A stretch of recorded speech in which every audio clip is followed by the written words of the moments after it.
This is the next video. Welcome to all and today I'm going to cover the next topic. पहले हम लोग थोड़ा revision कर लेते हैं। हम लोग लास्ट वीडियो में पढ़े थे 7 C's ऑफ इफेक्टिव कम्युनिकेशन। क्या होता है 7 C's? किसी भी कम्युनिकेशन को इफ़ेक्टिव बनाने के लिए या जब हम किसी से बात करते हैं तो हमें किन किन बातों का ध्यान रखना चाहिए। तो 7 C हैं, 7 C's हैं, जो हर एक सेंटेंस C से स्टार्ट होता है, इसलिए इसको 7 C's बोलते हैं। सबसे पहला है कंट्रोल। आपको अपने आप में कंट्रोल होना चाहिए, आपकी बॉडी लैंग्वेज पीस जो भी टोन है उस पर कंट्रोल होना चाहिए। कन्वर्सेशनल मतलब आपको ज़्यादा बोरिंग बात नहीं करना है या सामने वालों को बोर नहीं करना है, ना ज़्यादा फुसफुसाना नहीं है। Do not gate wine and even do not get angry on any particular topic. अगर आप गुस्सा होते हो या ज़्यादा इमोशनल हो जाते हो दैट तो कम्युनिकेशन क्या होता है, फिर उस टाइम में इफेक्टिव नहीं हो पाता या लिसनर्स जो है ध्यान नहीं दे पाता।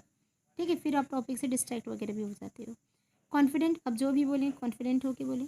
Competent means you are capable of, आप अपने आप को इतना कैपेबल बनाएं कि आप लिसनर्स को जो भी जैसे पार्टी है, जो सामने वाले सुनने वाला पार्टी है, जो भी बोलने वाला पार्टी है, उसको ध्यान से सुने। ठीक है, अपना नॉन वर्बल जो बिहेवियर है उसको बहुत अच्छे से रखें। काम शांति के साथ, ज़्यादा एक्साइटेड नहीं होना है, ना ज़्यादा स्पीडली नहीं बोलना है, ऐसा है। क्लियर एंड कंसाइज, क्लियर बोलें। ठीक। Do not let people guess your meaning, मतलब आपको ऐसा नहीं है कि आप घुमा फिरा के बात करें। ठीक है, स्टेट क्लियरली, स्ट्रेट फॉरवर्ड आपको बोलना है, कंसाइज टू द पॉइंट बोलना है, without wasting your time. Okay, now the next is what barriers in communication. हम सभी को पता है कि हम जब भी कुछ बात डिलीवर करते हैं या कुछ चीज़ बोलते हैं, कभी कभी ऐसा सिचुएशन आता है कि सामने वालों को हमारी बहुत सारी बातें समझ नहीं आती है। ये सिचुएशन कब अगर होता है? Because while communicating with others there are lots of barriers may be what affect your communication basically। ठीक है, बहुत सारे बैरियर्स हो सकते हैं। सबसे पहला बैरियर तो होता है और मेजर बैरियर है लैंग्वेज बैरियर, है ना। लिंगुअल फैक्टर, लिंगुअल फैक्टर मतलब लैंग्वेज बैरियर। जैसे वही बताइए, अगर आपको इंग्लिश आती है, मुझे हिंदी आती है, तो I can not communicate with you, है ना। या कम्युनिकेशन अगर मैं करूँगी भी तो क्या पता कुछ मिसकम्युनिकेशन हो जाए या आप कुछ गलत समझ जाओ, ये हो सकता है ना। मैं कुछ इशारे से बोलूँ या कुछ बॉडी लैंग्वेज यूज़ करूँ, क्या पता उसकी मीनिंग आपके लैंग्वेज के हिसाब से या आपके कल्चर के हिसाब से कुछ अलग मीनिंग होता होगा उसका, तो मे भी आप गलत समझ जाओगे ना। या किसी एक पर्टिकुलर वर्ड का भी ना अलग अलग मीनिंग होता है। ठीक है, तो ये है आपका लैंग्वेज फैक्टर कि हम लोग क्या करेंगे। अगर डिफरेंट लैंग्वेज यूज़ करने वाले लोग हैं तो कम्युनिकेशन वहाँ पे उतना इफेक्टिव नहीं हो सकता जितना हम लोग अपने लोगों से, अपने लैंग्वेज के लोगों से बात करेंगे। जैसे रीजनल होता है ना, जैसे हम लोग यहाँ छत्तीसगढ़ में हैं, हिंदी और छत्तीसगढ़ी बहुत अच्छे से बोल लेते हैं। कोई अपना छत्तीसगढ़ी वाला मिलता है तो बहुत खुशी से बात करते हो, और कहाँ रहते हो, कैसे हो, क्या कर रहे हो, है ना। मतलब थोड़ा इंटरेस्ट भी आता है और थोड़ा अच्छा भी लगता है कि हाँ भाई अपने साइड का है या अपने लोग हैं, ऐसा टाइप का। तो फिर कम्युनिकेशन फिर 2 मिनट का क्या, 6 मिनट और 10 मिनट तक भी चले जाता है। पर आपको कोई वैसी अननोन पर्सन मिले, ठीक है, लेकिन वो दूसरे लैंग्वेज को दूसरा लैंग्वेज बोलता हो, या तो आप उतना इंटरेस्ट नहीं लोगे उससे बात करने में। थोड़ा बहुत हाय हेलो काम का बात किया, उसके बाद फिर छोड़ना यार, उसका तो भाषा वैसे भी समझ नहीं आता, क्या बोलता है पता नहीं। ऐसा करके आप क्या करोगे, मोस्टली आप नहीं करोगे मान लो कि, तो 100 में से 80% लोग तो इग्नोर ही कर देंगे। तो ये एक टाइप का लैंग्वेज फैक्टर है। ठीक, अगर आपको अपनी लैंग्वेज का या दोनों सेम लैंग्वेज अगर जानते हो तो फिर क्या होता है, कम्युनिकेशन में दोनों इंटरेस्टेड होते हैं। Second is what environmental factor. अरे भाई ये तो बहुत बड़ा फैक्टर है। अगर आप मार्केट में बात कर रहे हो तो फिर तो आपकी आवाज़ समझ नहीं आएगी, आपको ज़ोर ज़ोर से बोलना पड़ेगा, और कभी कभी तो बहुत सारी बातें समझ में भी नहीं आती हैं, नहीं आती ना।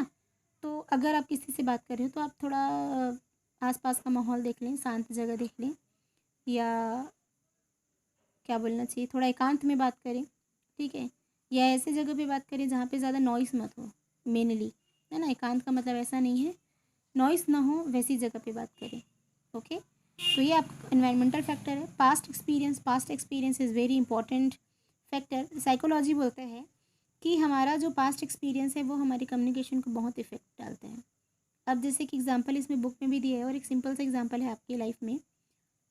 जैसे मैं बोलूँ कि आप साइकिल चलाते हो और गाड़ी चलाते हो, स्कूटी या बाइक चलाते हैं। सपोज़ आप स्कूटी या बाइक से गिर गए, ठीक है, लेकिन आप मतलब प्रॉपरली आप चला रहे थे फिर भी से, और सामने किसी टॉपिक पे लेक्चर चल रहा हो, स्कूटी या बाइक के बारे में बता रहे हैं, या उसके एडवांटेज डिसएडवांटेज के बारे में बता रहे हैं कि स्कूटी ऐसा चलाना चाहिए, ये करना चाहिए, बल्कि वो चीज़ आपको पता भी है। ठीक है, और आप वो चीज़ को जब फॉलो किए हो ना, तो आप गिर चुके हो, तो आप उसमें इंटरेस्ट नहीं लोगे, ऐसा है, ऐसा कुछ नहीं होता, ये सब बेकार है, ये ऐसा कुछ नहीं होता। मतलब हम लोग उस चीज़ को जानते रहते हैं ना, तो भी हम लोग ध्यान नहीं देते हैं, नहीं देते ना।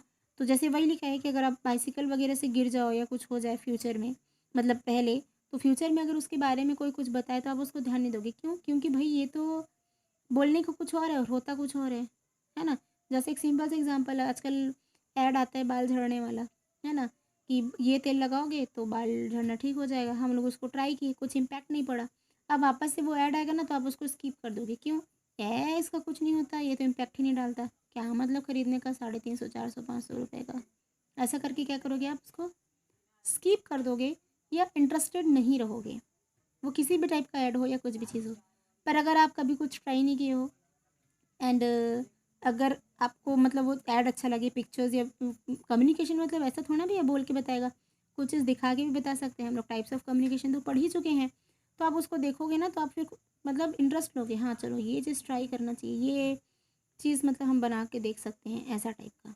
ठीक है, तो पास्ट एक्सपीरियंस से बहुत सारा चीज़ मतलब अफेक्ट करते हैं। अगर आप उस चीज़ को जानते हो या आपके साथ वो चीज़ सही नहीं हुआ है सपोज़ इन पास्ट, तो आप उसमें इंटरेस्टेड नहीं रहोगे या आप कम्युनिकेशन में इंटरेस्ट नहीं रहोगे।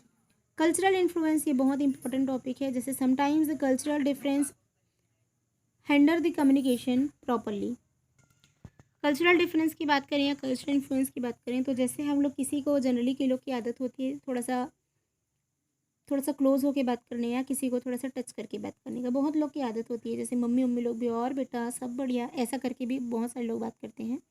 ठीक, तो ये जो आपका तरीका है ना, कुछ लोग को पसंद आता है, कुछ लोग को नहीं आता।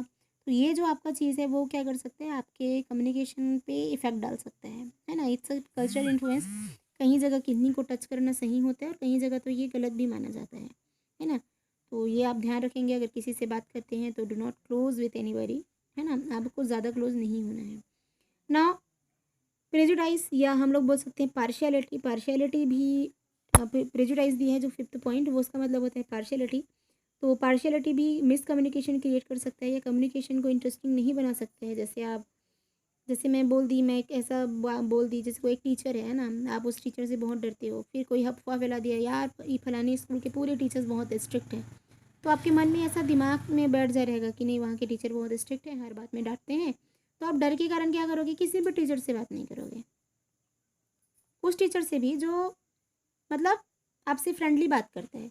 क्यों? क्योंकि भाई पहली बार आप किसी से बात करोगे और वही आपको डरा दिया है आपका फ्रेंड कि नहीं यार, यहाँ के पूरे टीचर्स डांटते हैं, आप किसी से बात मत करना, या आपके फ्रेंड है ये फलानी जगह में ऐसे ऐसे होता है करके, तो आप क्या करोगे, उसी से बात करने के लिए या जानने के लिए डरोगे, क्योंकि आपको पता है, आपके मन में वैसे मेंटलिटी बैठा दिए हैं। तो ये भी एक हो सकता है। ठीक, मिसकम्युनिकेशन का कारण या हमारे कम्युनिकेशन को ये मतलब इफेक्ट नहीं डालता है ना, कम्युनिकेशन को इफेक्टिव नहीं बनाता। It's a kind of barrier in communication basically. Now feeling is a major barrier of communication. अगर आप रो रहे हैं या ज़्यादा इमोशनल हो गए हैं, तो आपकी जो बातें हैं उसको सामने वाला उतना ध्यान से नहीं सुनेगा। क्यों? क्योंकि आप ज़्यादा क्या हो गए हो, इमोशनल हो गए हो। ठीक है, या अगर आप अपसेट हों या थोड़े से ज़्यादा एंग्री कंडीशन में हो, गुस्से में हो, तो भी हम लोग ज़्यादा कहाँ बात करते हैं। दुखी हैं या अपसेट है ना, तो दिमाग रहता है छोड़ यार, मैं बाद में बात करूँगा, मेरा मूड ठीक नहीं है, ऐसे ही बोलते हैं कि नहीं। ये भाई ये तो कॉमन डायलॉग है।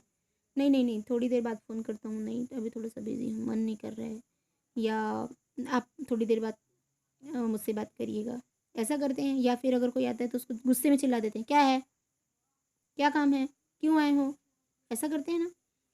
तो ये क्या है, ये फीलिंग्स या इमोशन के कारण से क्या होता है, हमारा कम्युनिकेशन में जो है इफेक्ट डालता है। ठीक, ना personal factor is also very important type of barrier in communication. जैसे अगर आपका सब चीज़ ठीक है, माहौल ठीक है, आपको वो लैंग्वेज भी आता है, आपके साथ ऐसा कुछ पास्ट एक्सपीरियंस नहीं हुआ है, फीलिंग वीलिंग सब ठीक ठाक है, आप रोगा नहीं रहे हो, पर आप में ही कमी है। मतलब आप डरते हो, हेजिटेट होते हो, आप अंदर से ही मतलब आपकी कॉन्फिडेंस की कमी है, या आप अपने आप को एक्सप्रेस नहीं कर पाते हो, तो फिर मतलब ये एक सॉलिड रीज़न हो सकता है प्रॉपरली किसी से बात नहीं करने का या कम्युनिकेशन क्रिएट नहीं करने का। क्योंकि पर्सनल फैक्टर बहुत इंपॉर्टेंट है। बहुत लोग के में ना अंदर में डर होता है उन लोग अपने आप को बात को रख ही नहीं पाते या बोलते हैं तो उनका हाथ पैर काँपता है, थर थर मतलब एकदम थर-थर लगता है, मतलब समझ रहे हो ना, हाथ पैर काँपना या पसीना आना। जैसे क्लास की बात है, मान लो कि तो मैं बोली क्लास में दो अपने फ्रेंड के बीच में कितना हँस-हँस के बात करते हैं, और यार ऐसा हुआ, वैसा हुआ, ये हुआ, वो हुआ। लेकिन अगर मैं उसी चीज़ को बोलूँ कि आप स्टेज के सामने जाओ और वहाँ पे आप 5 मिनट बस लेक्चर दे दो, तो आधे से ज़्यादा लोग तो माइक पकड़ने में भी डरते हैं, है ना? क्यों? क्योंकि वो उनके अंदर कॉन्फिडेंस की कमी है, और वो जिस चीज़ में आपको बोलने बोले या जिस टॉपिक में बोलने बोले आप उसके बारे में नहीं जानते होगे या आप उतने कॉन्फिडेंट नहीं होगे, ठीक है? इसीलिए क्या होता है, पर्सनल फैक्टर जो है कम्युनिकेशन को इफ़ेक्टिव नहीं बनाता है, ठीक है? तो ये इतने जो हैं, ये आपके बैरियर्स हैं कम्युनिकेशन के, ठीक है? लैंग्वेज प्रॉब्लम हो सकता है, environmental effect, past experience, cultural influence, prejudice and feeling and personal factors. आप इसको पढ़ेंगे, पेज नंबर 17 में दिया है, बहुत इंपॉर्टेंट टॉपिक है। अगर आपको एग्ज़ाम कॉन्टेक्स्ट से पढ़ना है तो भी इम्पॉर्टेंट है, और अगर आपको पर्सनल लाइफ में भी अगर इम्प्लीमेंट करना है तो भी बहुत इंपॉर्टेंट है। इस चैप्टर को मेरा रिक्वेस्ट है कि ये पूरा जो सेशन है सॉफ्ट स्किल का, उसको आप एग्ज़ाम पॉइंट ऑफ व्यू से ना देखें। ये आपके पर्सनली आपके जो बॉडी ग्रोथ के लिए समझ जाओ, या आपका मेंटल या फिजिकल ग्रोथ के लिए इम्पोर्टेंट है ना? आपकी जो बॉडी लैंग्वेज को इम्प्रूव करने में क्या करेगा, ये जो टॉपिक है वो आपको क्या करेगा, हेल्प करेगा। Okay class, bye, see you in next video of session 3। Good day.